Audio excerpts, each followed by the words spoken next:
Hey guys, welcome back. तो अब हम लोग देखने वाला है स्ट्रैटेजिक मैनेजमेंट का चैप्टर नंबर 4। क्या देखने वाला है? स्ट्रैटेजिक मैनेजमेंट का chapter number 4, corporate level strategies.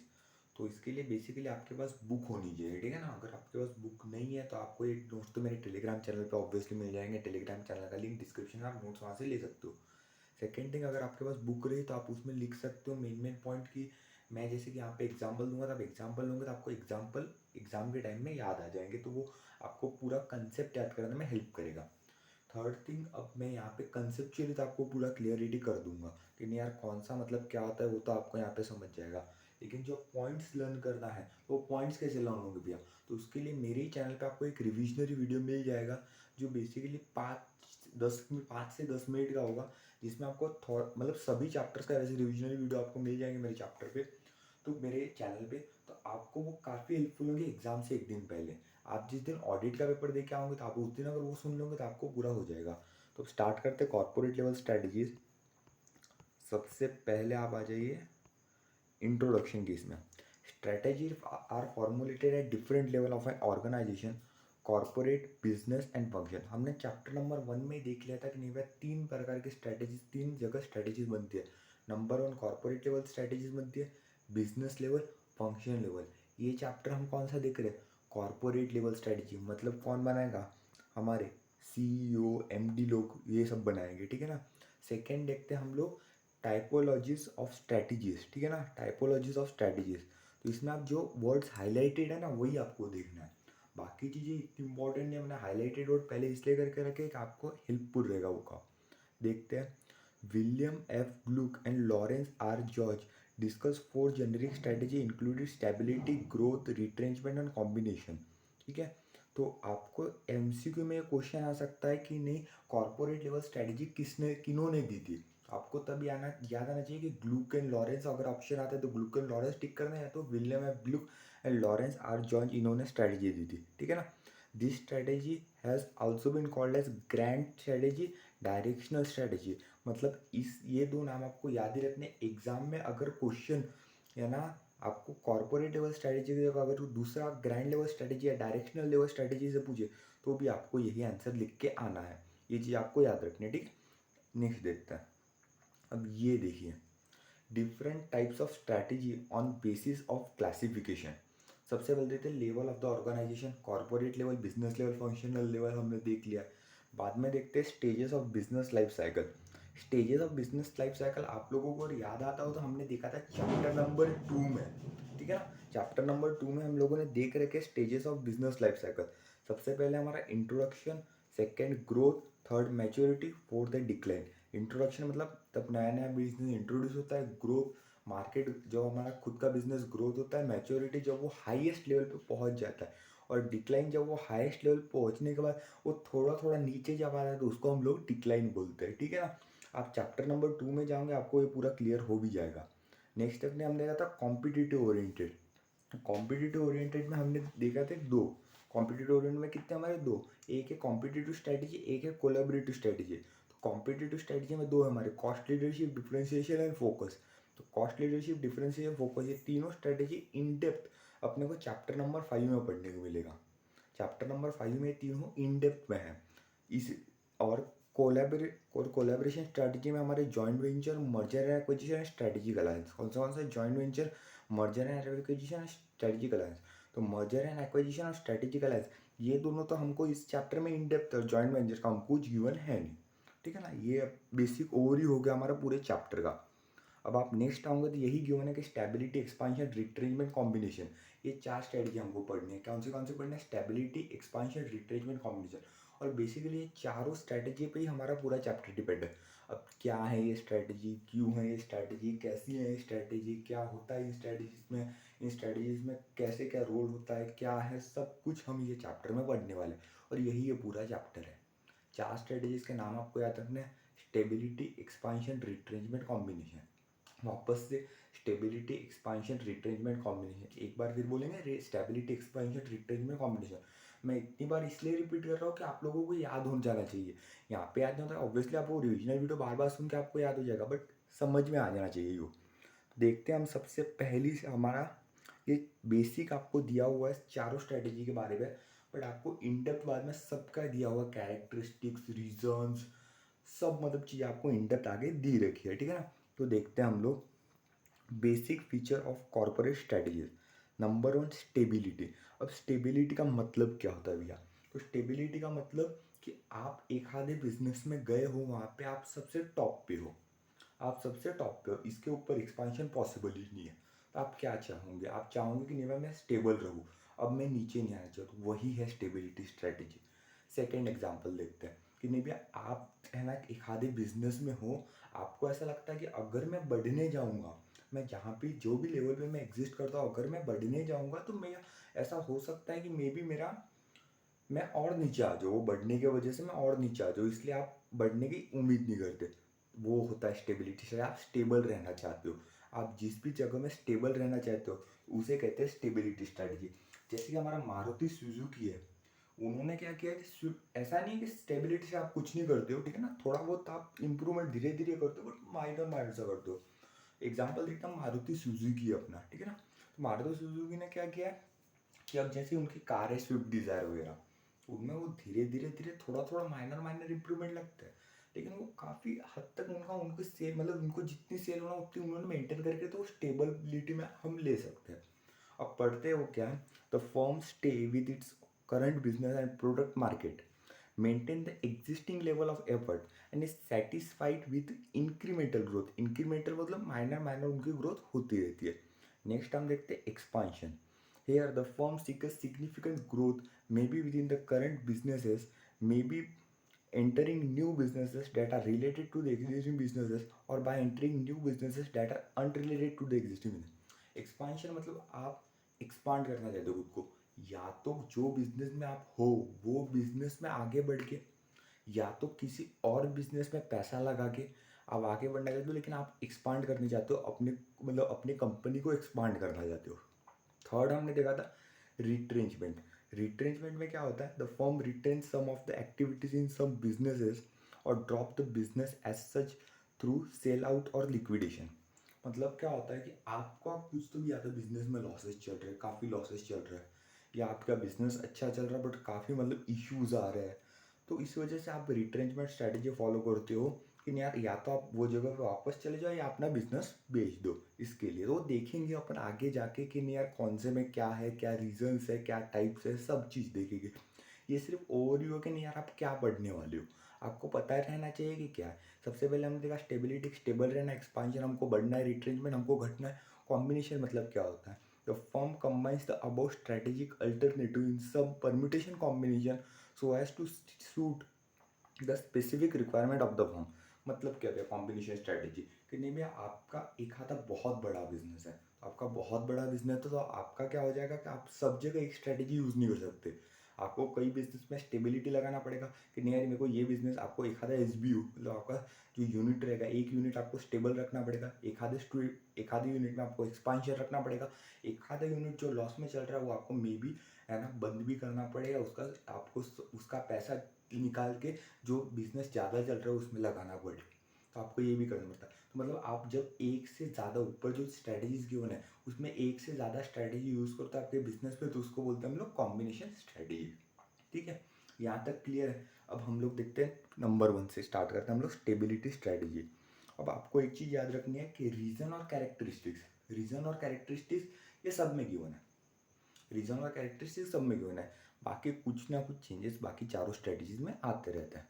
सबसे पहले देखते हैं हम स्टेबिलिटी से, मतलब तीनों स्ट्रेटजी में कॉम्बिनेशन में नहीं दिखता।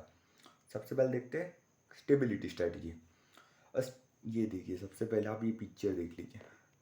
अब ये देखिए ये बंदा कैसे स्टेबल रहना चाहता है, वो अपने पैसे को बढ़िया स्टेबिलिटी से लगाना चाहता है, ठीक है ना। अब देखते हैं हम लोग stability strategy is pursue by firm win. तो आपको एग्जाम में क्वेश्चन आ सकता है, पहले ऊपर लंबा चौड़ा पैराग्राफ दे देगा और नीचे देगा कि company want to pursue stability strategy, but mister कुछ तो भी दे देगा, उनको समझ में नहीं आ रहा कि नहीं भाई स्टेबिलिटी स्ट्रेटेजी कब कंपनी करती है, तो बाद में आपको बताने हैं कि स्टेबिलिटी स्ट्रेटेजी कंपनी कब करती है। ऐसा आपका केस स्टडी बन के क्वेश्चन आएगा और आप कंफ्यूज हो जाएंगे, इससे अच्छा है कि अभी पढ़ लो, ठीक है ना। देखते हैं stability strategy is pursue by firm way Number one, it continues to serve in the same or similar market and deal in same or similar product or service, कि आप वही प्रोडक्ट और वही मार्केट में रहना चाहती हो। ठीक है, नेक्स्ट देखते हैं।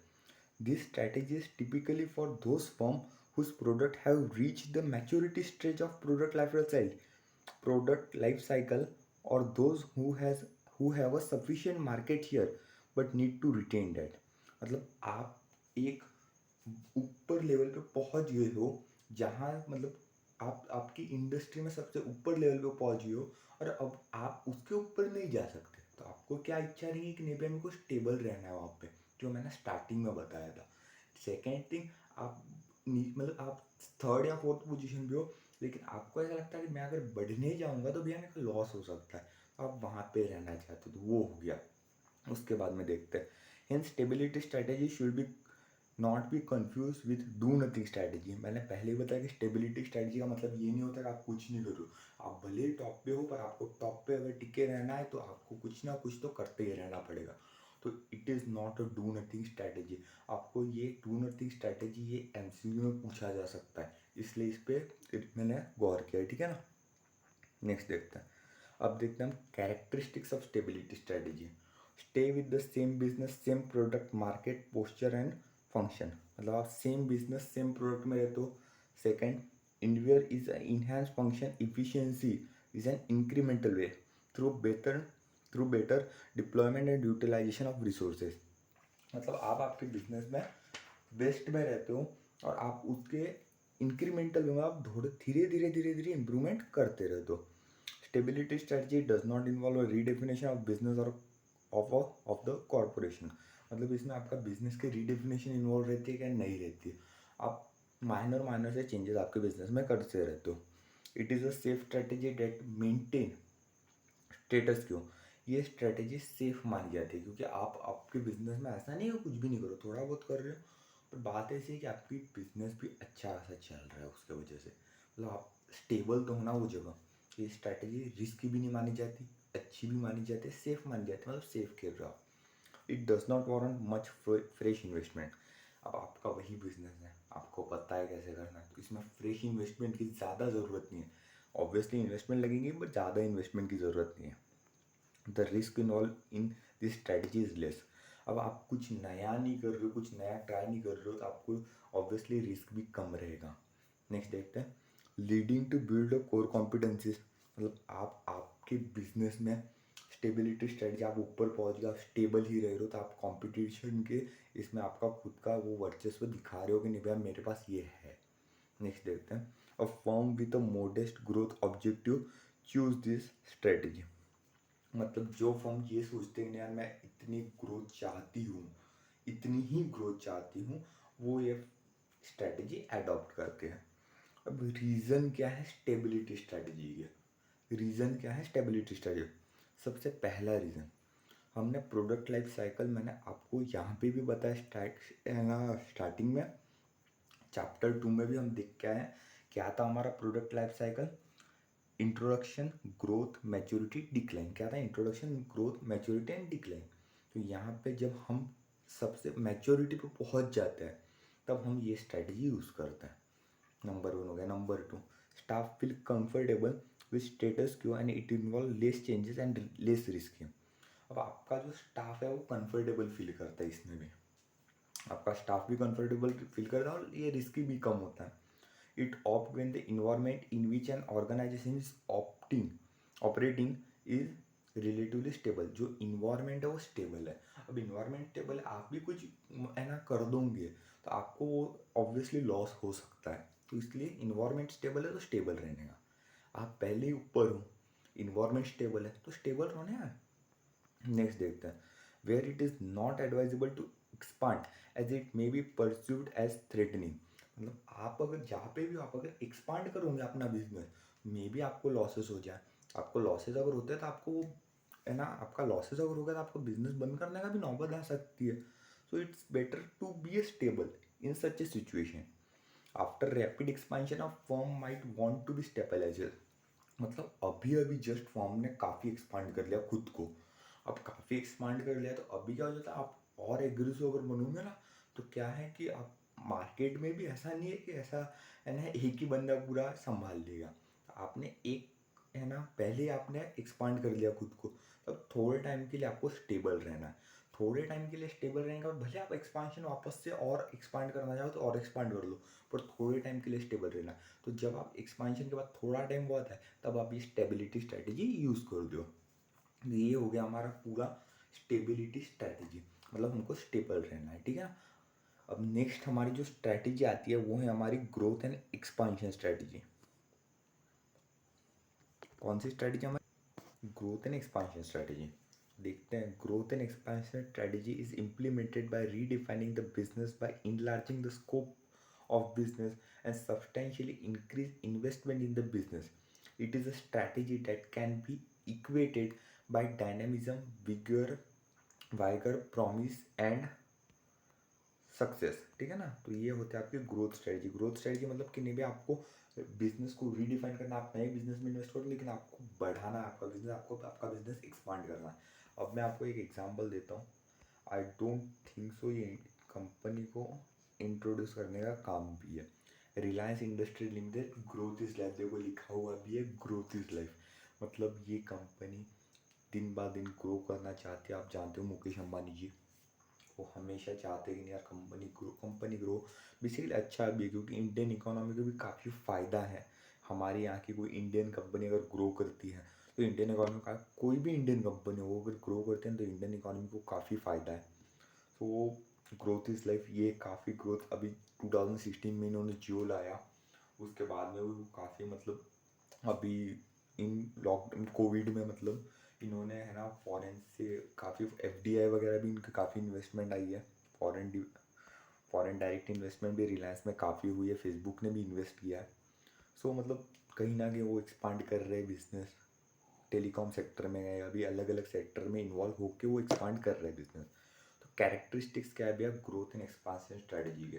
ग्रोथ एंड एक्सपांशन स्ट्रैटेजी क्या होता है देख लिया हमने कि नहीं भाई, वो ग्रोथ होता है, वो होता है, ठीक है। वर्ड टू वर्ड किसी को याद नहीं रहने वाला एग्जाम में। आपको कंसेप्ट याद रहना, एग्जाम्पल याद रहना, कीवर्ड्स याद होना।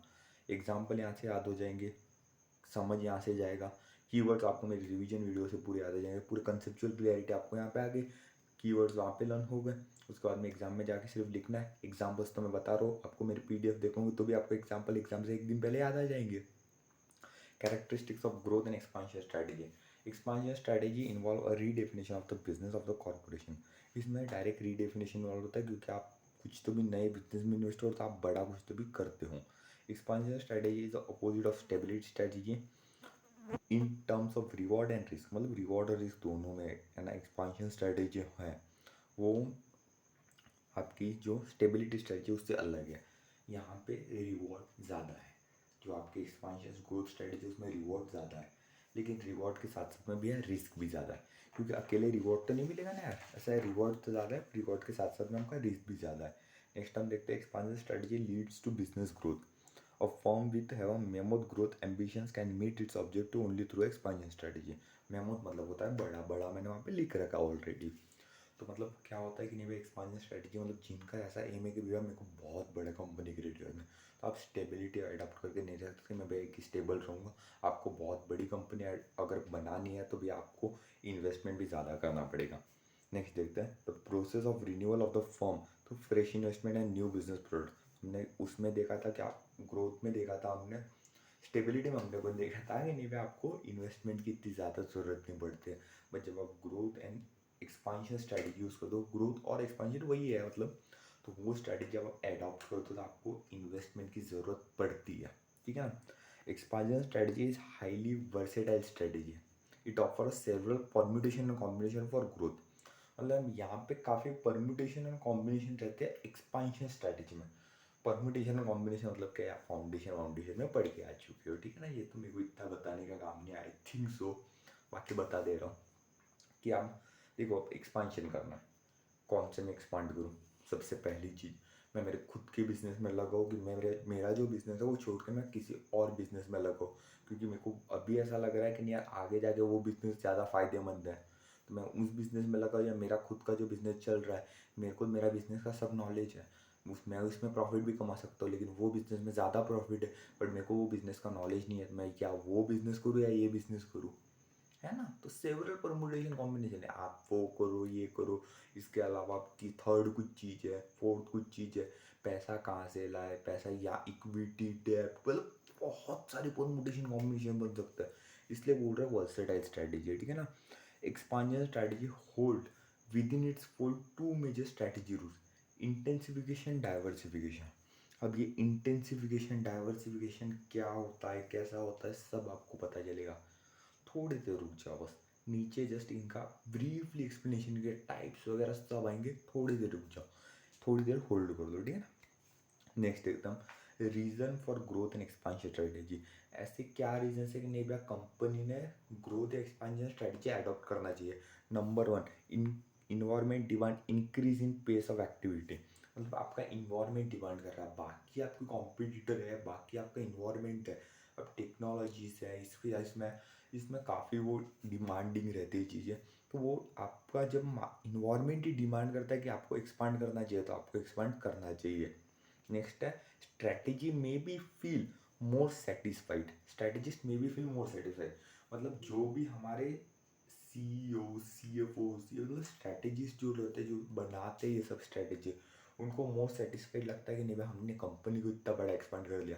अब आप आज देखोगे, आज मुकेश अंबानी जी है, वो खुद को फील हैप्पी सेटिस्फाइड फील करते कि नहीं करते यार, क्योंकि उन्होंने कहाँ से कहाँ लेके गए वो कंपनी को।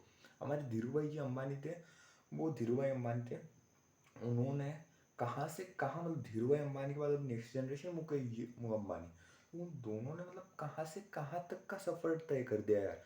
सो इट्स मी मतलब हाउ सेटिस्फाइड दे फील, काफ़ी सेटिस्फाइड फील करते होंगे ना वो कि नहीं यार हमने काफ़ी कुछ अचीव कर लिया लाइफ में, डेफिनेटली दे हैड अचीव्ड।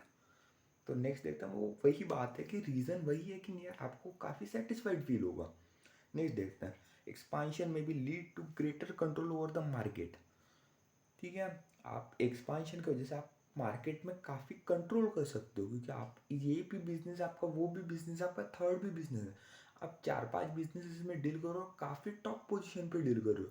तो आप अगर एक आधे बिजनेस में आप आपको अगर आप नए बिजनेस में भी अगर जाते हो, फॉर एग्जांपल जियो में अब आए, रिलायंस ने अभी जियो में एंट्री, मतलब टेलीकॉम बिजनेस में एंट्री की थ्रू जियो, तो उन्होंने कंट्रोल मार्केट का कितना बड़ा कंट्रोल ले लिया एकदम से। इतने दिन इन्होंने फ्री में नेट दिया, बाद में उन लोगों को जब आदत हो गई, उन्होंने मामूली मामूली चार्जेस लेना स्टार्ट कर दिए।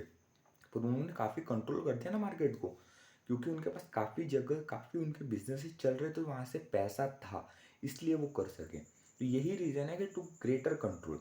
नेक्स्ट देखा था हमने, advantage from experience curve and scale of operation में अक्रू।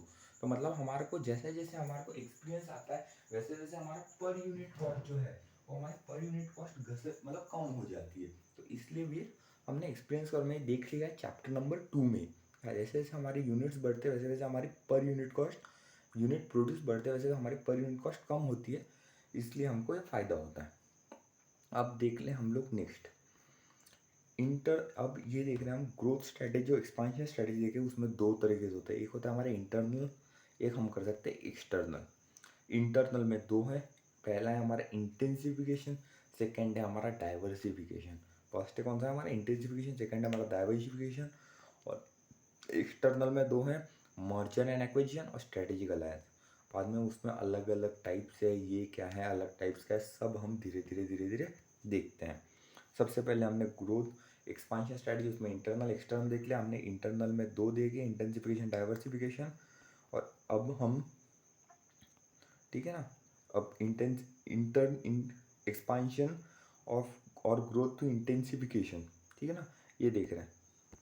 तो इंटेंसिफिकेशन का मतलब होता है कि नहीं भाई आप कोई तो भी हमारे एग्जिस्टिंग चीज़ में ही आप कुछ तो भी इम्प्रूवमेंट करके आप, है ना, मार्केट में बढ़ना चाहते हो। सेकंड हम देखेंगे डाइवर्सिफिकेशन। डाइवर्सिफिकेशन में हम हमारे खुद की चीज़ नहीं, जो हमारे आउटसाइड चीज़ है वो उसमें चेंजेस करके, जो हमारी कंपनी का मतलब एम्बिट, जो हमारी कंपनी है उसके आउटसाइड चीज़ के हम कुछ तो भी चेंजेस करके हम मार्केट में, है ना, बट ग्रोथ करना चाहते हैं। तो सबसे पहले हम देखते हैं इंटेंसिफिकेशन। इंटेंसिफिकेशन में सबसे पहला है हमारा मार्केट पेनिट्रेशन। मार्केट पेनिट्रेशन मतलब क्या होता है, मार्केट पेनिट्रेशन मतलब होता है भाई हमारा सेम प्रोडक्ट सेम मार्केट। मतलब क्या गया, सेम एग्जिस्टिंग प्रोडक्ट में एग्जिस्टिंग मार्केट। इसका सिंपल सा बता रहे हो, मार्केट पेनिट्रेशन मतलब हम एग्जिस्टिंग प्रोडक्ट एग्जिस्टिंग मार्केट में ही रख के उसको इम्प्रूव करना चाहते हैं by adopting different business strategies. मतलब क्या, मतलब या हम फॉर एग्जांपल पहले एक आधा प्रोडक्ट एक्स बेचते थे, अभी भी हम प्रोडक्ट एक्स ही बेचेंगे। हम पहले एक आधे मार्केट में डील करते थे, वही मार्केट में डील करेंगे, बट हम सेल लगा देंगे, तो सेल की वजह से हमारे कस्टमर बने, वो हो गया हमारा मार्केट पेनिट्रेशन। सेकेंड हमारा है market development. Market development present product different channel of distribution. मतलब मार्केट डेवलपमेंट मतलब क्या होगा, हमारा सेम प्रोडक्ट डिफरेंट मार्केट, मतलब हमारा प्रोडक्ट सेम ही रहेगा, जो प्रोडक्ट हम पहले डील करते थे वही प्रोडक्ट में हम अब लोग डील करेंगे, लेकिन हम जो पहले मार्केट में एक मार्केट में डील करते थे, अब वो हम दूसरे मार्केट में, तीसरे मार्केट में, 3-4 मार्केट में डील करेंगे, ताकि हमारा जो कंपनी का सेल्स है वो बढ़ जाए और हमारा प्रॉफिट भी बढ़ जाए उस वजह से। तो इस तरह से हम ग्रोथ करेंगे। थर्ड हम देखेंगे प्रोडक्ट डेवलपमेंट। तो प्रोडक्ट डेवलपमेंट मतलब हमारा मार्केट सेम रहेगा, यहाँ पे हमारा प्रोडक्ट चेंज हो जाएगा। हम पहले एक प्रोडक्ट बनाते हैं, अब हम 2-3-4 ऐसे 4-5 प्रोडक्ट बनाएंगे, और वो 4-5 प्रोडक्ट सेम मार्केट में डिलीवर करेंगे, ताकि उससे हमारा ग्रोथ या एक्सपांशन स्ट्रेटजी हो जाए। ये 3 हमने देख लिए। तो हमने देख लिया सबसे पहले कौन सा, market penetration, same product same market. इसमें क्या हमारा, increase market share, increase product usage, increase the frequency use, increase the quantity use, find new application for current user. Same product same market, market penetration, ठीक है। Product development, product development में हमने क्या देखा था कि नहीं भाई, डिफरेंट प्रोडक्ट हम बेचते हैं लेकिन सेम मार्केट रहेगा। तो क्या है, add product vision, product refining, develop a new generation product और develop a new product for same market. हमारा मार्केट सेम रहेगा, प्रोडक्ट न्यू रहेगा। मार्केट डेवलपमेंट, हमारा प्रोडक्ट सेम रहेगा, न्यू मार्केट में जाएंगे। Expand geographically, target new segment. Diversification मतलब क्या, diversification, new market new product, simple जी याद रखना, न्यू मार्केट न्यू प्रोडक्ट, हमारा वो इससे कुछ भी रिलेटेड नहीं है, ठीक है ना। एक्सपांशन थ्रू डाइवर्सिफिकेशन देखते हैं हम।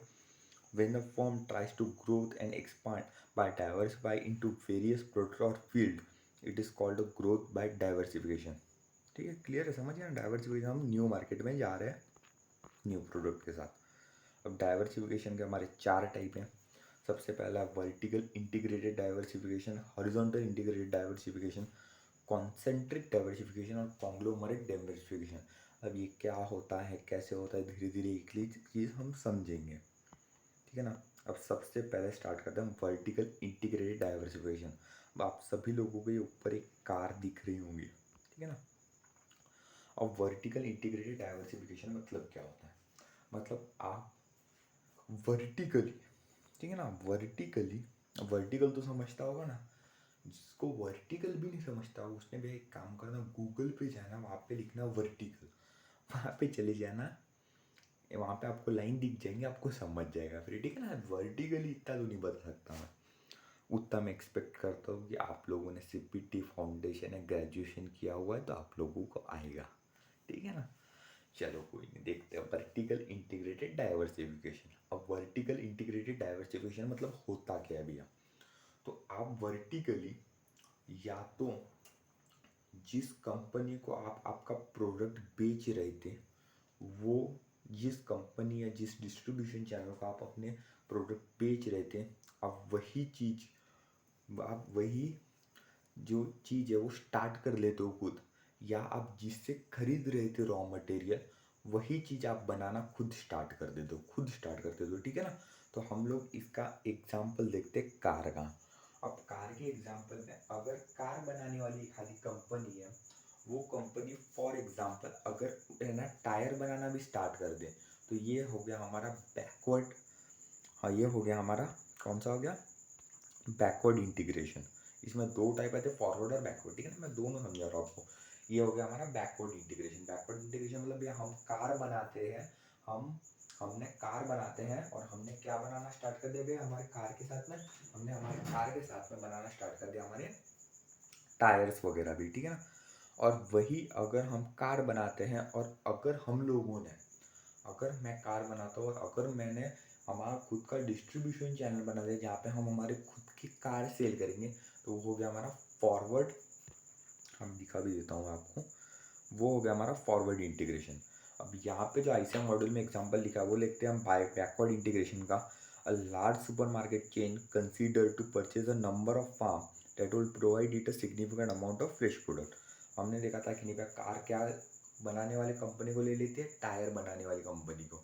अब यहाँ पे इन्होंने बोला कि सुपरमार्केट वाले फार्म वालों का जो फार्म्स रहते हैं वही ले लेते हैं ताकि उनको जो है ना रॉ मटेरियल है वो वहाँ से प्रोवाइड हो और ये डायरेक्टली यहाँ पे सेल करें। और हमारा फॉरवर्ड इंटीग्रेशन में हमने देखा था कि यहाँ डिस्ट्रीब्यूशन चैनल कार कंपनी खुद कर लेती है। यहाँ पे एग्जांपल है कॉफ़ी बीन मैन्युफैक्चर में choose to merge with coffee cafe, कि जो कॉफ़ी बीन मैन्युफैक्चर रहते हैं वो कॉफ़ी कैफ़े के साथ मिक्स कर देते हैं ताकि इनकी कॉफ़ी सीधा वहाँ पे जाए और वो बेच दे। ठीक है ना, तो इनके तरफ से क्या हो गया ये इनके तरफ से हो गया फॉरवर्ड इंटीग्रेशन। ठीक है ना। अब नेक्स्ट हम लोग देखते हैं horizontal integration diversification, integrated diversification. Horizontal integrated diversification, horizontal मतलब मैं कोई तो भी प्रोडक्ट बनाता हूँ, मेरी बाजू वाली कंपनी भी वही प्रोडक्ट बनाती है और उसकी बाजू वाली कंपनी भी वही प्रोडक्ट बनाती है। ठीक है ना, तीनों कंपनी सेम प्रोडक्ट बना दिया।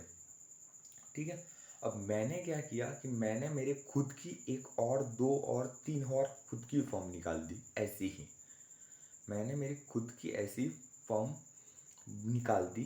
ठीक है ना, और मैंने उनके साथ में एक्विजिशन कर लिया। ठीक है ना, एक्विजिशन मैंने या तो उनको एक्वायर कर लिया, ऐसा कर लिया।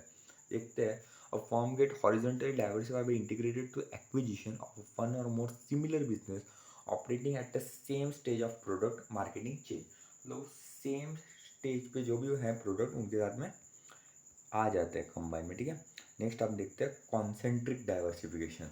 कॉन्सेंट्रिक डाइवर्सिफिकेशन के पहले मैं आपको एग्जांपल दिखाना चाहता हूँ। ठीक है ना, एग्जांपल दूंगा। तो अब कॉन्सेंट्रिक डाइवर्सिफिकेशन का आप लोग एग्जांपल देंगे तो आप लोगों को अच्छे से क्लियर हो भी जाएगा ये चीज़। ठीक है ना, तो कॉन्सेंट्रिक डाइवर्सिफिकेशन में हम पहले बनाते हैं फॉर्मल कपड़े। अब पहले फॉर्मल कपड़े बनाते हैं और अब हम कैजुअल कपड़े बना रहे हैं। तो मतलब ये हो गया कि नहीं भैया, कॉन्सेंट्रिकली हमने डाइवर्सिफाई कर लिया खुद को। पहले हम लोग है ना न्यू बिजनेस में हम एंटर तो हो रहे हैं, हम लोग एग्जिस्टिंग बिजनेस में नहीं, हम लोग न्यू बिजनेस में एंटर हो रहे हैं, लेकिन वो एग्जिस्टिंग बिजनेस से प्रोसेस, टेक्नोलॉजी और मार्केटिंग, प्रोसेस या तो टेक्नोलॉजी या मार्केटिंग, इन तीनों में से कोई एक चीज़ में सेम है। ठीक है ना, इसलिए इसका एग्जाम्पल कौन सा है, पहले हम लोग बनाते फॉर्मल कपड़े, अब हम लोग बनाते कैजुअल कपड़े। फॉर्मल कपड़े में हम लोग है ना शर्ट, ट्राउज़र ये चीज़ें बनाते हैं और अब हम लोग टी शर्ट्स वगैरह भी बनाते हैं कि नहीं, आपके भाई की तरह कूल एकदम। तो फिर ये चीज़ है। ठीक है ना, new business linked in the existing business to process और टेक्नोलॉजी और मार्केट। तो हम पहले हम न्यू बिजनेस में एंटर हो रहे हैं, लेकिन उससे हम लिंक के किस में, प्रोसेस, टेक्नोलॉजी और मार्केटिंग के केस में। और एक होता है हमारा कॉन्ग्लोमरेट डाइवर्सिफिकेशन। अब तक मैंने 3 बता दिया आपको। वर्टिकल में क्या है कि हम पहले वाले का हमने 2 देखे उसमें, फॉरवर्ड बैकवर्ड। ठीक है ना, बैकवर्ड में हमने पीछे कार वाला एग्जांपल देखा, पहले वाला आगे वाला। नेक्स्ट हमने देखा हॉरिजॉन्टल कि नहीं भाई मेरे साथ वाली जो कंपनी उसके साथ में बना जुड़ गया। थर्ड मैंने देख लिया कॉन्सेंट्रिक कि नहीं भाई मैं पहले है ना बनाता है ना फॉर्मल कपड़े, अब बनाता हूँ कैजुअल कपड़े। तो इन तीनों में कुछ ना कुछ रिलेटेड था हमारा एग्जिस्टिंग बिजनेस के साथ में, कुछ ना कुछ तो भी रिलेटेड था उसमें। हम पहले कार वाली केस में हम पहले टायर वगैरह का था कनेक्टेड था। सेकंड वाले केस में हम एक जो बिजनेस ले रहे हो वो भी हमारे जैसा ही है तो वो कनेक्टेड था। थर्ड कॉन्सेंट्रिक में था कि नहीं भैया हमारा है ना प्रोसेस टेक्नोलॉजी या मार्केटिंग के केस में कनेक्टेड था। लेकिन कॉन्ग्लोमरेट डाइवर्सिफिकेशन मतलब कुछ लिंकेजेस नहीं है, कुछ भी लिंकेजेस नहीं है भैया। पहले मैं है ना एग्जाम्पल दो। ठीक है ना, पहले मैं बनाता कपड़े, ठीक है ना, अब मैं बनाता हूँ मोबाइल। पहले मैं कपड़े बनाता, अब मैं बनाता हूँ मोबाइल। क्या लिंकेज है, कुछ भी लिंकेज नहीं है भैया। हो गया, यही एग्जाम्पल है, ऐसे एग्जाम्पल है। ठीक है ना, नीचे दिया लाइक एग्जाम्पल वो भी हम लोग देख लेंगे। तो no linkages related to product market और technology exist, the new business product are disjoint from the existing business product in the way. ठीक है ना, it totally unrelated diversification, totally unrelated. ठीक है ना, a cement manufacturer diversify into the manufacture of steel and rubber product. अब cement वाले ने steel या रबर प्रोड्यूस करना स्टार्ट कर दिया, ऑब्वियसली अनरिलेटेड है। वही नीचे दिया हुआ है रिलेटेड अनरिलेटेड। ठीक है ना, रिलेटेड मतलब ऊपर 3 हमने देखे थे, अनरिलेटेड मतलब जो कुछ भी अनरिलेटेड, मतलब मैं जानता ही नहीं वो बिजनेस को, मैं वो बिजनेस में उतर गया। ठीक है ना, वो टोटली अनरिलेटेड हो गया। ठीक है ना। अब हम देखते हैं, हमने दो चीज़ देख ली, इंटेंसिफिकेशन, डाइवर्सिफिकेशन। अब हमारा आता है ना एक्सटर्नल। अब ये दोनों हमने इंटरनल देख ली, एक्सटर्नल ग्रोथ स्ट्रेटेजी मतलब हम हमारी कंपनीज को छोड़ के दूसरी कंपनीज के तहत देख रहे हैं, ठीक है ना। तो अब देखते हैं हम एक्सपांशन थ्रू। सबसे पहला हमारा मर्जर एंड एक्विजिशन। तो मर्जर हमने लिखा है कि merger is a process when two और more company come together to expand their business.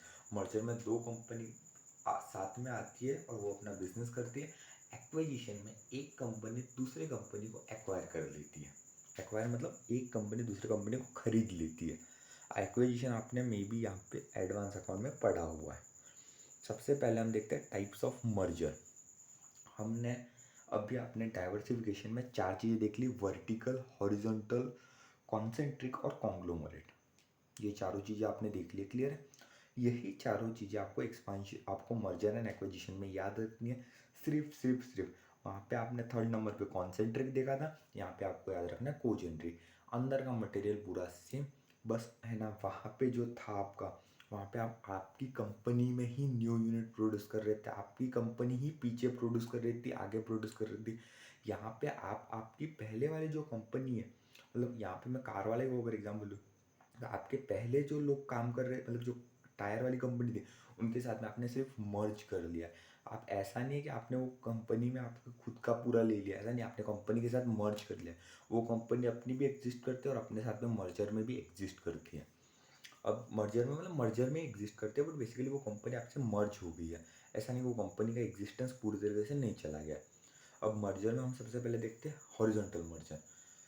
अब हॉरिजॉन्टल मर्जर में सबसे बड़े आपको एग्जांपल है वोडाफोन एंड आइडिया का। आपको दिख भी रहा होगा may be, Vodafone and idea एक दूसरे से भी मर्ज हो चुके हैं, वीआई नाम है।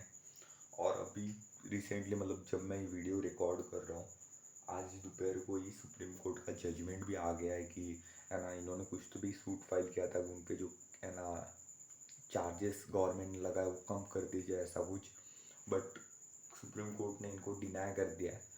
यही शायद से डिनाई कर दिया, ये चीज़ तो मेरे को क्लियर है किस चीज़ में, कि मैंने इतने अच्छे से देखा नहीं बेसिकली तो। और ये दोनों कंपनी साथ में आ गई है अभी, वोडाफोन आइडिया, क्योंकि जियो की एंट्रांस की वजह से टेलीकॉम सेक्टर में ज़रूरी भी था। इन दोनों ने मर्जर किया, काफ़ी अच्छा काम भी किया। बेसिकली दोनों की रिलेटेड अपना तो क्या है अपना, ठीक है। सबसे पहले देखते हैं हॉरिजॉन्टल मर्जर। हॉरिजॉन्टल मतलब वही, ठीक है ना, आप जानते हो हॉरिजॉन्टल लाइन जानते हो ना, स्ट्रेट अपनी साथ अपनी जैसे प्रोड्यूस करने वाली कंपनी के साथ आपने मर्ज कर लिया। वोडाफोन ने मर्ज कर लिया आइडिया के साथ। एग्जांपल देखते हैं, फॉर्म सिंह के एग्जांपल नहीं, ये देखते लाइन देखते, एग्जांपल देख लिया हमने। Form engineer in the same industry it has been merge with a direct competitor. ठीक है, नीचे एग्जांपल दिया हुआ उनको, आपको याद रह जाए तो वो पढ़ लेना। नेक्स्ट देखते हैं वर्टिकल मर्जर। और वर्टिकल में वही कार वाला एग्जांपल याद रखना। एक आधी ऐसी कंपनी है जैसे टायर बनाने वाली, जैसे एक आधी कंपनी है कार बनाने वाली, उसने अगर टायर बनाने वाली कंपनी में से मर्ज कर दिया तो वो कार वाली कंपनी के लिए वो होगा बैकवर्ड इंटीग्रेशन। लेकिन जो टायर बनाने वाली कंपनी होंगी उनके लिए वो हो जाएगा फॉरवर्ड इंटीग्रेशन। क्योंकि टायर बनाने वाली कंपनी के लिए तो कार वो है, वो तो उनके लिए फॉरवर्ड माल है ना, तो उनके लिए हो जाएगा फॉरवर्ड इंटीग्रेशन, ठीक है ना। ये चीज़ याद रखना। नेक्स्ट है हमारा को जेनरिक। यहाँ पे नाम चेंज है, वहाँ पे था हमारा कॉन्सेंट्रिक, यहाँ पे है को जेनरिक। नाम चेंज है, बाकी सब सेम है। हमारा यहाँ पे हम जो बिजनेस में पहले काम करते थे, अब हम दूसरे बिजनेस के साथ मर्ज करते हैं, लेकिन वो दूसरा बिजनेस हमारे को तीन चीज़ में रिलेट होता है। सब तीन चीज़ में हमारे रिलेटेड होता है, प्रोसेस, मार्केट और बेसिक टेक्नोलॉजी। ठीक है, टेक्नोलॉजी, मार्केट या प्रोसेस, तीन में से एक जगह में वो रिलेटेड होता है। कपड़े वाला एग्जाम्पल हमने वहाँ पे देखा था, वो चीज़ अगर आपको याद आती हो थोड़ी बहुत तो। नेक्स्ट हम लोग देखते हैं conglomerate. Conglomerate merger. Conglomerate merger मतलब क्या होता है, एकदम अनरिलेटेड चीज़ के साथ में आप जब है ना मर्ज करके, अनरिलेटेड कोई तो भी ऐसी चीज़ है जिससे आप मर्ज कर लेते हो, तो बाद में आप है ना जो दोनों मिलके बिजनेस चलाते हो उसको बोलते हैं कॉन्ग्लोमरेट मर्जर, ठीक है ना। उसके बाद में हमने सेकंड देखा है उसमें स्ट्रेटेजिक अलायंस। अब स्ट्रेटेजिक अलायंस मतलब क्या होता है अभी, स्ट्रेटेजिक अलायंस मतलब एक कंपनी एक्स है, एक कंपनी वाई है, फॉर एग्जांपल बता रहा हूँ मैं, ठीक है। एक कंपनी एक्स है, एक कंपनी वाई है, दोनों कंपनी साथ में आ जाती है, बट ना कंपनी एक्स अपना वजूद खोती है ना कंपनी वाई अपना वजूद खोती है, पर वो साथ में रह के भी बिजनेस करते हैं। मतलब क्या भैया, मतलब एग्जाम्पल से मैं बताता हूँ आपको। सबसे पहले आप ये एग्जाम्पल देखिए। अरे भैया क्या यार, मुंह में पानी ले आ रहे हो आप। अरे पानी ज़रूरी है बेटा। सबसे पहले हम देखते हैं मैकडोनल्ड्स और कोको कोला। आप मैकडोनल्ड्स के रेस्टोरेंट में जाते हो, आपको वहाँ पे कोको कोला ही ऑफर किया जाता है। रीज़न क्या है? इन दोनों में स्ट्रैटेजिक अलायंस है, परफेक्ट पार्टनर लिखा हुआ भी है। इन दोनों में स्ट्रैटेजिक अलायंस है। स्ट्रैटेजिक अलायंस मतलब कि नहीं भैया, कोको मैकडोनल्ड्स बोलता है कि मैं मेरे रेस्टोरेंट में सिर्फ कोको कोला बेचूंगा, और कोको कोला बेचता है आप कोको कोला बेचना, मैं आपको बाकियों को जितने पैसों में देता हूँ उससे कम रेट में मैं आपको दूंगा। दोनों भी कंपनी, कोको कोला वैसे भी बिकता है और मैकडोनल्ड्स के हम वैसे भी ऑर्डर करते हैं, बट मैकडोनल्ड्स के रेस्टोरेंट में कोको कोला ही मिलता है। ये हो गया हमारा स्ट्रैटेजिक अलायंस का एग्जांपल, ठीक है ना। अब देखते हैं a strategic alliance is a relationship between two or more businesses that enables each to achieve a certain strategic object which neither would be able to achieve on its own। मतलब Coca Cola McDonald's का ये अपना alliance, ठीक है ना। Strategic alliance are often form in a global market place between businesses that are based in different region of the world. Obviously global market में trade कर रहे हैं। एडवांटेज क्या होता है स्ट्रेटेजिक अलायंस, तो क्यों करें भैया स्ट्रेटेजिक अलायंस क्यों करें हम? सबसे पहले ऑर्गेनाइजेशनल। अब कोको कोला है, डिस्ट्रीब्यूशन सिस्टम अच्छा हो गया, सप्लाई चेन बढ़ गई, और उनका है ना मतलब एक्सपांशन भी अच्छा आता होगा। ऑर्गेनाइजेशन, आपको ऑर्गेनाइजेशन भी काफ़ी अच्छा फ़ायदा हो गया। मैकडोनल्ड्स है, मैकडोनल्ड्स को भी है ना, उनको कोको कोला सस्ते में मिल रहा है बाकी के कंपेरिजन में। कोको कोला की ब्रांड वैल्यू भी है, कोको कोला को ब्रांड वैल्यू भी है, तो इसलिए फिर वो बिकता भी है। क्रिएटिंग अ सीनर्जी, सीनर्जी मतलब तालमेल, आपका तालमेल बैठ जाता है वो कंपनी के साथ में। सेकेंड इकोनॉमिक, इकोनॉमिक मतलब अब कोको कोला को है, तो कोको कोला ने जब यूनिट ज़्यादा प्रोड्यूस करना स्टार्ट कर दिया, क्यों? क्योंकि मैकडोनल्ड्स के रेस्टोरेंट में सिर्फ कोको कोला है, ऑब्वियसली उनकी सेल बढ़ गई होगी, तो उनको पर यूनिट कॉस्ट कम आ गई होगी। जैसे जैसे आप प्रोडक्ट ज़्यादा बनाते हो ना, आपको पर यूनिट कॉस्ट कम आती है। आप अगर ग्रुप वरना आपने पढ़ा होगा तो आपने कॉस्टिंग में ये चीज़ पढ़ी होंगी। अब जैसे जैसे प्रोडक्ट ज़्यादा बना, आपको कॉस्टिंग कम आती है, प्रोडक्ट पर कॉस्ट कम आती है। वही लिखा है, there can be reduction in the cost and the risk by distributing them across the members of alliance, production volume can increase causing the cost per unit decline। Third हमारा advantage होता है, हमारा strategic alliance होता है। हमारा strategic मतलब companies जो है पूलिंग ऑफ द रिसोर्सेज के लिए न्यू प्रोडक्ट टेक्नोलॉजी, मतलब company new new technologies adopt करती है, न्यू न्यू स्ट्रैटेजीज एडॉप्ट करती है, न्यू न्यू मतलब ये नहीं भी एक दूसरे से बात करते हैं कि नहीं यार हम ये कर रहे हैं, आप ऐसा करो, आप वैसा कर रहे हैं, हम वैसा करते हैं, तो दोनों कंपनी को फ़ायदा होता है। और बाद में हमने देखा था पॉलिटिकल, पॉलिटिकल मतलब कि फॉर एग्जांपल, ये एग्जांपल हम साइड में रखते भी, हमने जो लिया था कोको कोला वाला, फॉर एग्जांपल दो कंपनियाँ, दो चार कंपनीज है, वो ऐसा प्लान करते हैं कि नहीं हम लोग स्ट्रैटेजिकली पहले हम लोग अलायंस कर ले रहे हैं, हम लोग सब लोग साथ में आएंगे। कहीं तो भी एक आधी कंट्री में, कंट्री एक्स में फॉर एग्जांपल वो चीज़ बैन है, तो हम गवर्नमेंट से बात करते हैं पॉलिटिकली कि नहीं यार आप ये स्टार्ट कर दो। तब तक के लिए हम जब तक वहाँ पे बात करते हैं हम सब लोग साथ में रहेंगे। जब हमारी बात वहाँ पे मनवा जाएगी, गवर्नमेंट ने हमको हाँ कर दिया, हम छः सात जितने भी जो है हम सब एक दूसरे के कॉम्पिटिटर बन जाएंगे उसके बाद। तो यही हो गया हमारा पॉलिटिकली कि हम उतने टाइम के लिए हम अगर अलायंस में आ गए तो हमको फ़ायदा हो गया पॉलिटिकली, ठीक है। Local foreign businesses to gain entry into foreign market either because of the local prejudices और लीगल बैरियर टू एंट्री। अब डिसएडवांटेज क्या है भैया स्ट्रैटेजिक अलायंस? स्ट्रैटेजिक अलायंस तो आपने बोला बहुत बढ़िया लग रहा है, तो फिर डिसएडवांटेज क्या है? सबसे बड़ा डिसएडवांटेज है शेयरिंग, कि आप जब किसी के साथ आपका रिसोर्स, आपको आपका प्रॉफिट शेयर करना पड़ता है। अब मैकडोनल्ड, अब ये कोको कोला है, उन्होंने उनको कम भाव में दे रहे हैं, तो उनको ऑब्वियसली उनके प्रॉफिट पे भी थोड़ा बहुत इफेक्ट पड़ा ही होगा। और मैकडोनल्ड्स है तो मैकडोनल्ड्स को भी थोड़ा बहुत है ना, इनसे लेके आगे आप है ना दे रहे हो, आपको भी प्रॉफिट पे थोड़ा बहुत फ़र्क पड़ा ही होगा, तो प्रॉफिट पे आपको थोड़ा बहुत फ़र्क पड़ना ही है, ठीक है। Sharing of resources and profit and also sharing of knowledge skill and that otherwise knowledge and skill can be problematic if they involve trade secret। तो मतलब है ना ऐसा हो सकता है, जैसे मैंने आपको वो एग्जांपल दिया कि नहीं यार है ना, फॉरेन मार्केट में जाने के लिए आप है ना, फॉरेन मार्केट में पॉलिटिकली एडवांटेज लेने के लिए आप है ना सब साथ में आ जाओ, सात आठ जन। तो जब आप सात आठ जन साथ में आ जाते हो तब ये क्या कर रहा है वो क्या कर रहा है आपको पता चल जाएगा। बाद में आप सब कॉम्पिटिटर बन जाओगे। तो ये जो आपका जो कॉम्पिटिटर है, वो जो आपकी जो स्ट्रेंथ होंगी वो उसको पता चल जाएंगी। तो आपकी स्ट्रेंथ वो लेके उसकी स्ट्रेंथ के साथ में वो आपकी स्ट्रेंथ भी मिक्स कर देगा, वो मोर पावरफुल हो जाएगा ना मार्केट में। तो ये उसका एडवांटेज होता है। तो ये अपना डिसएडवांटेज है स्ट्रैटेजिक अलायंस का। उसके बाद में हमारी एक बड़ी एक मतलब एक ही स्ट्रैटेजी बाकी है अभी। कॉम्बिनेशन तो कुछ नहीं, वो तो मिक्स है। Retrenchment strategy. अब यार रिट्रेंचमेंट स्ट्रैटेजी होता क्या है? सबसे पहले it follow when an organization substantially reduce the scope of its activity. मतलब किसी ऑर्गेनाइजेशन में जब लॉस होता है नहीं भैया, जब कंपनी को कुछ ना कुछ है ना, मतलब गिरती हैं, कुछ ना कुछ कंपनी को लॉसेस होते हैं, कुछ ना कुछ कंपनी का मतलब कुछ ना कुछ ऐसी चीज़ें होती है जो कंपनी के फेवर में नहीं रहती है, तब कंपनी में रिट्रेंचमेंट स्ट्रेटजी अडॉप्ट की जाती है। अब रिट्रेंचमेंट स्ट्रेटजी में क्या क्या है देखते हैं। सबसे पहले हम करते हैं टर्न अराउंड।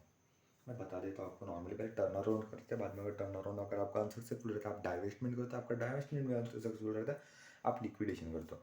टर्न अराउंड में आप पहले जाते, आप एक पॉइंट ऑफ टाइम पे आते हो तो आप सोचते हो कि नहीं यार मैं, आप मतलब लॉसेस में अगर चले भी हो तो आप सोचते हो कि मैं जहाँ पहले था वहाँ पहुँच जाऊँ। लिक्विड आपका है ना, ये हो गया टर्न अराउंड। डाइवेस्टमेंट में आप सोचते हो कि नहीं भाई मेरा एक आधा यूनिट, एक आधा कुछ चीज़ जो लॉसेस में चल रही होंगी वो यूनिट बेच देता हूँ। और लिक्विडेशन में आप आपका पूरा बिजनेस ही, आपका पूरा बिजनेस का जो यूनिट रहता है वो पूरा ही बंद कर देते हो। सबसे पहले हम देखते हैं turn around. Turn around strategy का एग्जांपल देखते हैं। सबसे पहले आप ये बाइक को सब लोग जानते होंगे, मैक्सिमम लोग, रॉयल इनफील्ड, ठीक है ना। तो रॉयल इनफील्ड का क्या हो गया था, एक बात बता रहा हूँ मैं, रियलिटी मतलब ये आप गूगल पे भी देख लेना। 2000 ईयर था, 2001 लगभग था, तब रॉयल इनफील्ड की सेल्स काफ़ी, मतलब रॉयल इनफील्ड के सेल्स में डाउनवर्ड ट्रेंड आ गया था, कम हो गई थी सेल्स। तो तब है ना उन्होंने सोचा था अब क्या करें ऐसा कि हमारी सेल्स बढ़ जाए। तब उन्होंने टर्न अराउंड स्ट्रैटेजी अडॉप्ट की थी। अब गूगल पे डाल भी देना turn around strategy adopted by royal Enfield. उनको लगभग में 3-4 साल तक उन्होंने, बाद में उन्होंने काफ़ी बढ़िया तरीके से टर्न अराउंड किया। आज भी आप देखते हो रॉयल इनफील्ड बहुत बढ़िया ब्रांड है मार्केट में। उन्होंने टर्न अराउंड लाया, उन्होंने नए नए फीचर्स लाए उनकी, इसमें कैसे क्या अब टर्न अराउंड किया उन्होंने। अब टर्न अराउंड में क्या करना है, कैसे करना है, ये सब हम लोग देखने वाले हैं, ठीक है। तो टर्न अराउंड रॉयल इनफील्ड ने किया था इन 2000 से लेके कुछ तो 2-3 साल तक, लगभग में 3-4 साल तक उन्होंने किया था। मतलब काफ़ी सारी उन्होंने मतलब नई नई चीज़ें लाई थी उस वक्त में। उस वजह से आज भी कंपनी काफ़ी अच्छी चीज, मतलब काफ़ी अच्छी चल रही है। तब टर्न अराउंड स्ट्रेटजी देखते हैं। सबसे पहले टर्न अराउंड स्ट्रेटजी मतलब आपको लॉसेस हो रहे कंपनी है, आप जहाँ पहली जगह जहाँ पहले थे आप वहीं पहुँचना चाहते हो। देखते हैं improving internal efficiency known as turn around strategy, ठीक है। देयर आर सर्टन कंडीशन और indicators which point out that turn around strategy is needed if company has survive this danger signal. मतलब आपको कब पता चलेगा कि नहीं भी आपको टर्न अराउंड करना है, आपको पता कब चलेगा कि आपको टर्न अराउंड करना है। Persistent negative cash flow businesses, आपका जो कैश फ्लो स्टेटमेंट CFS अपन बनाते हैं ना, ग्रुप 1 अकाउंट्स में देखा होगा, आपको निगेटिव कैश फ्लोज आ रहे हैं। मतलब आपका जो ऑपरेटिंग इनकम है वो आपकी कम कम आ रही है, इसी वजह से आपका निगेटिव कैश फ्लो आ रही है, तो आपके हाथ में कैश है वो कम है। सेकेंड, अनकॉम्पिटिटिव प्रोडक्ट और सर्विस, मतलब आपका प्रोडक्ट और सर्विस जो है वो मार्केट में कंपटीशन में नहीं टिके भाई, डिक्लाइनिंग मार्केट शेयर, आपका मार्केट शेयर डिक्लाइन कर रहा है। Deterioration in physical facilities, over staffing, high turnover of employ and low morale, आपका स्टाफ कंटिन्यूसली चेंज हो रहा है, आपका उनका मॉरल भी डाउन हो रहा है। मिस मैनेजमेंट, आपको मैनेजमेंट ढंग से संभालना नहीं आ रहा है। अब ये तो हो गया भैया कि आपको पता है कब चलेगा कि टर्न अराउंड, आपको टर्न अराउंड करना चाहिए। टर्न अराउंड कैसे करना, सबसे पहले assess the current problem. Action plan क्या होगा? स्टेज 1, स्टेजेस दिए, स्टेजेस आप याद रखो, ऐसे लाइन वाइज याद रखना, उनको ऐसे इधर उधर मत कर देना। सबसे पहले असेस द करंट प्रॉब्लम, आपको करंट प्रॉब्लम को देखना है, असेस करना है कि नहीं भाई क्या प्रॉब्लम, क्या है, कैसे है। Second, analyse the situation and develop a strategic plan, आपको सिचुएशन को एनालाइज करना और एक प्लान बनाना है कि मैं ऐसे ऐसे करेंगे, हमारी कंपनी में ऐसे ऐसे करेंगे और आगे जाके ये होने वाला है। Third, implement an emergency action plan, emergency action plan लगाना मतलब क्या नहीं भैया, आपका निगेटिव कैश फ्लो, आपको अभी कभी कैश की ज़रूरत है, आपको अभी कभी कैश की ज़रूरत है, आपने इमरजेंसी एक्शन प्लान लाया, आपने अभी अभी कैश का बंदोबस्त किया और आपने मतलब आपकी जो एसेट्स ऐसी थी जो यूज़फुल में नहीं थी, आपने वो एसेट्स बेच दी और उससे आपने कैश ला के कंपनी में तुरंत वो कैश का बंदोबस्त कर दिया। ये हो गया आपका इमरजेंसी एक्शन प्लान। आपको इसे इम्प्लीमेंट इमरजेंसी एक्शन प्लान करने पड़ेंगे। बाद में करना पड़ेगा आपको रिस्ट्रक्चरिंग द बिजनेस। आपको बिजनेस को पूरी तरह से रिस्ट्रक्चर करना पड़ेगा और लास्ट में रिटर्निंग टू नॉर्मल। आप नॉर्मल जहाँ आप थे वहाँ आप आ चुके हो, ठीक है ना। अब important element of turn around strategy are follow. मतलब टर्न अराउंड स्ट्रेटेजी पहले हमने देखा है ना, कब पता चलेगा करना है। सेकंड हमने देखा कि कैसे करना है। थर्ड हम देख रहे सेकंड हमने देखा कि नहीं भाई उसका क्या क्या रहेगा, आपको कैसे कैसे करना है। थर्ड हम देख रहे कि इंपॉर्टेंट एलिमेंट आपको क्या क्या चीज़ें है ना ध्यान रखने की, कैसे करोगे आप टर्न अराउंड। फॉर एग्जाम्पल चलो ठीक है, आपको ये लगाना है कि नहीं आपको है ना ये new implementing emergency action plan, आपको स्ट्रेटजी बनानी है, पर वो बनाते हुए आपको क्या चीज़ ध्यान रखती है। सबसे पहले changes in top management, top management को चेंज करना। Second initial credibility building action, कि नहीं भाई आपको फिलहाल आपके मार्केट में जो क्रेडिबिलिटी आपकी घर मतलब कम हो रही है तो उसको लेवल में कैसे लाए वो देखना। Third neutralising external pressure. Fourth identifying quick pair of activities. Fifth देखा हमने quick cost reduction, cost reduction को है ना कम करना। रेवेन्यू जनरेशन ज़्यादा करना है। Asset liquidation for general cash, आपको कुछ एसेट जो काम की नहीं है वो आपको लिक्विडेट करना पड़ेगा। जनरल मतलब जो जनरल आपका निगेटिव कैश फ्लो है उसको आपको जो अपनी अर्जेंट कैश की रिक्वायरमेंट है उसको फुलफिल करने के लिए, और बेटर इंटरनल कोऑर्डिनेशन, ठीक है। उसके बाद में सेकंड आता है हमारा डाइवेस्टमेंट स्ट्रेटजी। डाइवेस्टमेंट स्ट्रेटजी के आपको एग्जांपल देता हूँ मैं बिग बाजार का। 2020 का है बात है, तो 2020 में बिग बाजार ने क्या किया, जो भी इनके यूनिट्स थे 2020 आप सभी रखते हो भैया कोविड आ गया था। कोविड की वजह से वैसे भी मतलब है ना जो थे वो बिजनेसेस काफ़ी लॉसेस में थे, काफ़ी लॉसेस में थे। उस वक्त क्या किया था बिग बाजार ने, जो भी बिजनेसेस इनको ऐसा लग रहा था कि नहीं यार ये बिजनेस आगे जाके हमारा जो भी इनके यूनिट्स मतलब यहाँ पे हैं, फॉर एग्जांपल बॉम्बे में है, बॉम्बे में तो ऑब्वियसली गठबंधन के इन्होंने छोटी सिटीज़ में जो भी है उन्होंने वहाँ पे इनको लगा कि नहीं भैया बंद कर देना चाहिए, तो उन्होंने वहाँ पे कुछ जगह का बिजनेस डाइवेस्ट कर दिया कि नहीं भाई ये यहाँ पे हम बंद कर रहे हैं। ऐसा नहीं कि पूरा बिजनेस बंद कर दिया उन्होंने कुछ कुछ जगह बंद कर दिया। उसकी जगह फिर वो ऑनलाइन में आ गए क्योंकि उनको पता था कि नहीं यार ऑनलाइन में आना है। अब ऑनलाइन में गया, अब सब संभाल भी गया है, उधर उन्होंने डाइवेस्टमेंट स्ट्रैटेजी अडॉप्ट की थी। देखते हैं a portion of business major division profit center और एसबीओ, मतलब उनका एक आधा यूनिट वगैरह प्रॉफिट सेंटर वगैरह डिविजन्स वगैरह इन्होंने बेच दिया। When a turnaround strategy has been attempted but has prove to be unsuccessful, जब आप टर्न अराउंड स्ट्रेटजी अडॉप्ट करते हो नहीं मैं है ना मेरे बिजनेस में जहाँ पे था वहाँ पे वापस पहुँच जाऊँगा, लेकिन वो जो है वो अनसक्सेसफुल फील होता है, तब आप है ना आते हो कि नहीं मैं डाइवेस्टमेंट करता हूँ, मेरा जो भी लॉसेस में चल रहा है उसको बेच देता हूँ। डाइवेस्टमेंट स्ट्रेटजी में be adopt due to various reason, कौन से रीजंस के वजह से डाइवेस्टमेंट स्ट्रेटजी अडॉप्ट की जाती है। सबसे पहला had been acquired proves to be mismatch, ठीक है। आपने जो भी एक्वायर किया वो मिसमैच आ गया, आपने कोई तो भी बिजनेस एक्वायर कर लिया, अब आपको लगा कि नहीं यार वो मैंने गलती कर दी क्योंकि आपने जितने में उसको एक्वायर किया उसके लॉसेस भी आप पे आ रहे हैं, आपने जितने पे एक्वायर किया वो भी पैसे आपके चले गए। अब इस वजह और आपको उसका जो डेप्ट है वो डेप्ट के ऊपर आपको इंटरेस्ट भी देना पड़ रहा है, तो फिर इस वजह से भी वो बिजनेस लॉसेस में चल रहे हैं। नेक्स्ट हमारा निगेटिव कैश फ्लो, हमारे कैश फ्लो कंटिन्यूसली निगेटिव आ रहे हैं। से थर्ड है inability of firm to cope up with it में कॉस्ट टू डाइवेस्ट, मतलब फर्म को है ना फर्म इतनी भी प्रॉफिट नहीं आ रही वो अपने लॉसेस को संभाल वो अपने फिक्स कॉस्ट को दे सके, इसलिए बिजनेस बंद करना ही ठीक समझ रहे हो। टेक्नोलॉजी अपग्रेडेशन हो नॉट पॉसिबल, टेक्नोलॉजी अपग्रेडेशन मतलब टेक्नोलॉजी को अपग्रेड करना ज़रूरी है, बट हमारा जो टेक्नोलॉजी अपग्रेडेशन करने के बाद हमको ऐसा लग रहा है अगर मैं वो टेक्नोलॉजी अपग्रेड कर दूंगा ठीक है मेरा बिजनेस तो लाइन पे आ जाएगा, लेकिन वो टेक्नोलॉजी अपग्रेड करने का कॉस्ट मेरे को बहुत सारी पड़ रही है और मेरे को उस बिजनेस से उतना प्रॉफिट भी नहीं निकलने वाला है, तो फिर टेक्नोलॉजी अपग्रेड करके मतलब नहीं है ना, इसलिए फिर वो वही लिखा है कि not possible for the business to do technology upgradation that is require for business to survive a preferable option would be to divest.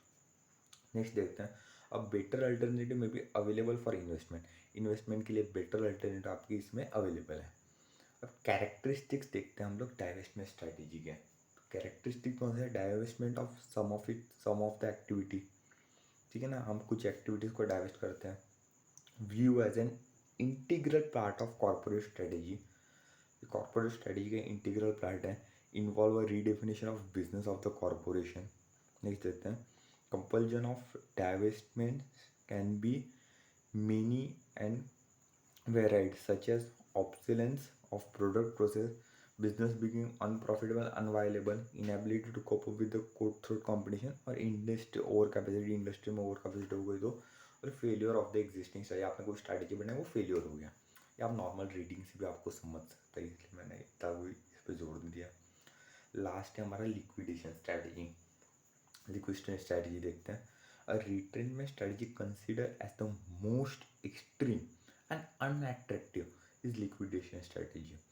सबसे ज़्यादा खराब और unattractive investor point of view से लिक्विडेशन स्ट्रैटेजी है, which involve closing down of the firm and selling is assets. मतलब firm को बंद करना आता है लिक्विडेशन स्ट्रैटेजीज में। अब कोविड-19 में हमने देखा कि यार काफ़ी बिजनेसेस इंडिया में बंद भी हुए, काफ़ी बंद हुआ just because of liquidation strategy, ठीक है। Loss of employment for worker and other employees, termination of opportunity where a firm could pursue future activities, इसमें काफ़ी लॉसेस होते हैं। अब रिट्रेंचमेंट टर्न अराउंड स्ट्रैटेजी जो हमारी है स्ट्रैटेजी, ये क्यों करते हमारे कंपनीज वाले? सबसे पहले हमारी खुद की इच्छा नहीं बिजनेस में है।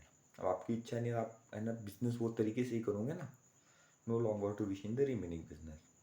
Second thing, management feel that business could be made viable by divesting some of its equity or liquidating unprofitable activity. मतलब क्या? मतलब यार मैनेजमेंट को ऐसा लग रहा है कि आप ये बिजनेस नहीं चलोगे तो फ़ायदा है, मतलब बिजनेस का वो पोर्शन या बिजनेस वो आप नहीं करोगे तो फ़ायदा है। Third, business that had been acquired proves to be mismatch. आपने कोई तो भी बिजनेस एक्वायर कर दिया, वो मिसमैच प्रूव हो गया। अभी देखा, negative cash flow, obviously third time आ रहा है point. Severity of competition, technology upgradation is required, not possible for the form. अभी मैंने बताया कि टेक्नोलॉजी अपग्रेड करोगे तो आपको उतना भी पैसा नहीं मिलेगा कि नहीं भी आप वो है ना टेक्नोलॉजी अपग्रेड करके पैसा निकाल सको आप, ठीक है ना। बेटर अल्टरनेटिव में भी अवेलेबल फॉर इन्वेस्टमेंट, मतलब यहाँ से पैसा निकाल कर मैं दूसरी जगह लगाऊंगा तो मेरे को मे भी दूसरी जगह से प्रॉफिट ज़्यादा हो जाएगा, तो ऑब्वियसली मैं दूसरी जगह लगाऊंगा ना। यहाँ पे मेरे को लॉसेस हो रहे हैं, वो पैसा लगा मैं दूसरी जगह लगाऊंगा, क्योंकि दूसरी जगह आइडिया भी है, तो मैं दूसरी जगह मेरे को फ़ायदा हो जाएगा ना, तो मैं कहाँ पे लगाऊंगा? दूसरी जगह। लास्ट है हमारी कॉम्बिनेशन स्ट्रैटेजी। कॉम्बिनेशन स्ट्रैटेजी मतलब मैं स्टार्टिंग में बताया कि ऊपर में से कोई भी की 2-3 जोड़ों की स्ट्रैटेजी मिक्स करके हम लोग कॉम्बिनेशन स्ट्रैटेजी लगा सकते हैं। It is possible to adopt a mix of the above suit particular situation. ये हो गया हमारा कॉम्बिनेशन स्ट्रैटेजी। कॉम्बिनेशन स्ट्रैटेजी का हमारे 2 मेजर रीज़न है। First, the organization is large and faces a complex environment, मतलब ऑर्गेनाइजेशन लार्ज है तभी आप कॉम्बिनेशन स्ट्रैटेजी लगाते हो, क्योंकि एक जगह आप स्टेबिलिटी लगा रहे हो, आप एक जगह HUL वगैरह हैं ऐसे कंपनीज लगाती है स्ट्रैटेजीज। HUL, रिलायंस, ये बहुत बड़ी बड़ी कंपनीज हैं, तो मतलब ऐसे बड़ी जो कंपनीज रहती है ना वो लगाती है कि नहीं भाई आप एक जगह स्टेबिलिटी लगा रहे हो, एक जगह एक्सपांशन लगा रहे हो, एक हाल आपका बिजनेस नहीं चल रहा, वो बिजनेस भी आप बेच दे रहे हो, ठीक है। नेक्स्ट है, तो organization is compose of different businesses each of which lie in the different industry requiring a different response, कि नहीं भाई आपका डिफरेंट डिफरेंट इंडस्ट्री में ये इंडस्ट्री को ये रिस्पॉन्स होना, ये इंडस्ट्री में स्टेबिलिटी होना, दूसरे इंडस्ट्री में भी आपको भी एक्सपांशन करने की ज़रूरत है, आप वो कर रहे हो। अब ये हो गया अपना चैप्टर, इसका रिवीजन वीडियो आपको लिंक डिस्क्रिप्शन बॉक्स में मिल जाएगा, मेरे चैनल पे इसका रिवीजन वीडियो मिल जाएगा जो कि आपको एग्जाम के एक दिन पहले हेल्प करेगा। ये जो है PDF ये आपको मेरे टेलीग्राम चैनल पे मिल जाएगा। टेलीग्राम चैनल का लिंक मेरे टेलीग्राम चैनल का लिंक आपको डिस्क्रिप्शन बॉक्स में मिल जाएगा। So thank you so much. आपका चैप्टर नंबर 4 यहीं पे कंप्लीट हो चुका है थॉरोली। एग्जाम्पल्स वगैरह आप रिवीजन वीडियो में एक्सप्लेन कर ही दूंगा, मतलब एग्जाम्पल वगैरह बता ही दूंगा, वो आपको याद रह जाएगा। Next thing, like share and subscribe to the channel, ठीक है ना। लाइक शेयर सब्सक्राइब याद से करना और बेल आइकन को प्रेस करना ताकि आपको नोटिफिकेशन मिलती रहे जो भी है। चलो थैंक यू सो मच, मिलते हैं नेक्स्ट वीडियो में। तब तक के लिए पढ़ते रहिए और बढ़िया मस्त पढ़ते ही रहिए। अभी एग्ज़ाम तक में सिर्फ पढ़ना है, एग्ज़ाम के बाद भैया 2-3 महीने बाद में फुल इन्जॉय करो। आर्टिकलशिप में आ गए, आर्टिकलशिप में भी काफ़ी इन्जॉय, ठीक है। तो बिल ऑल द बेस्ट, पढ़ते रहिए, ठीक है। चलो थैंक यू सो मच, मिलते हैं नेक्स्ट वीडियो में। और लाइक शेयर सब्सक्राइब करना भूलना मत, ठीक है ना। और ये जो PDF है ये आपको मेरे टेलीग्राम चैनल पे मिल जाएंगी। चलो थैंक यू सो मच।